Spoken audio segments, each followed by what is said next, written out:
Ikasyam na kabanata.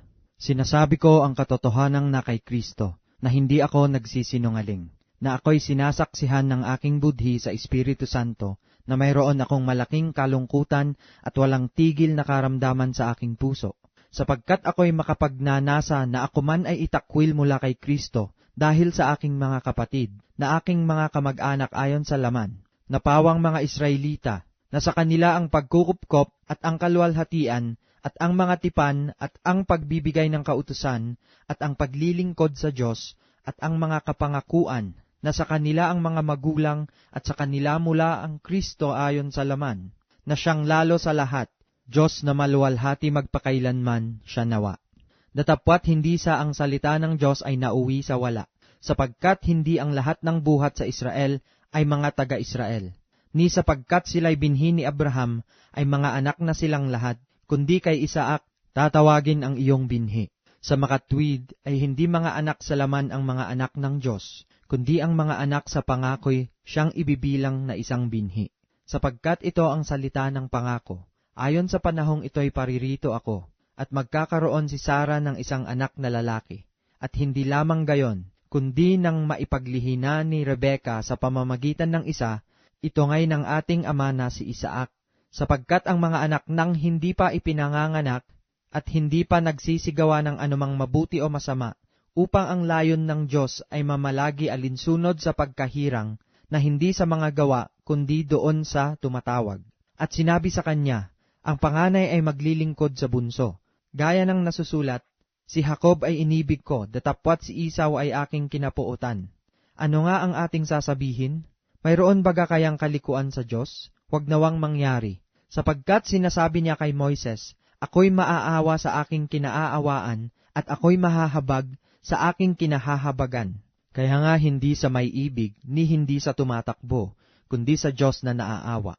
Sapagkat sinasabi ng kasulatan tungkol kay Faraon, dahil sa layong ito, ay itinaas kita, upang aking maihayag sa pamamagitan mo ang aking kapangyarihan, at upang ang aking pangalay maitanyag sa buong lupa. Kaya nga sa kanyang ibig siya'y naaawa, at sa kanyang ibig siya'y nagpapatigas. Sasabihin mo nga sa akin, bakit humahanap pa siya ng kamalian? Sapagkat sino ang sumasalangsang sa kanyang kalooban? Ngunit, o tao, sino kang tumututol sa Diyos? Sasabihin baga ng bagay na ginawa doon sa gumawa sa kanya, bakit mo ako ginawang ganito? O wala bagang kapangyarihan sa putik ang magpapalyok, upang gawin sa isa lamang limpak, ang isang sisidlan sa ikapupuri at ang isay sa ikahihiya.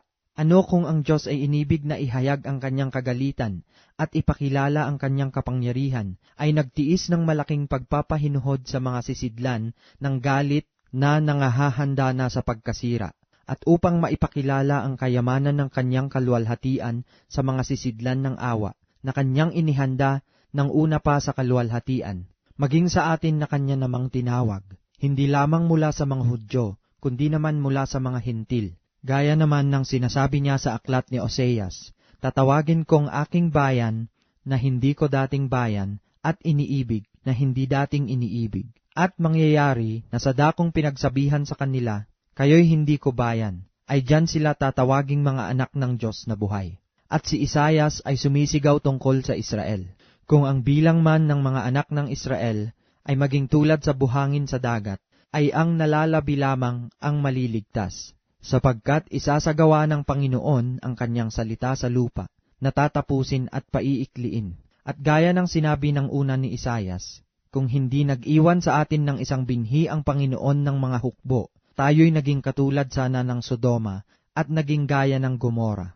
Ano nga ang ating sasabihin, na ang mga Hentil na hindi nangagsisisunod sa katuwiran ay nagkamit ng katuwiran sa makatwid bagay ng katuwiran sa pananampalataya, natapwat ang Israel sa pagsunod sa kautusan ng katuwiran ay hindi umabot sa kautusang iyan.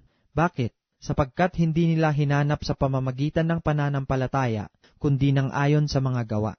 Sila'y nangatisod sa batong katitisuran. Gaya ng nasusulat, narito, inilalagay ko sa sayon ang isang batong katitisuran at batong pangbuwal, at ang sumasampalataya sa kanya'y hindi mapapahiya.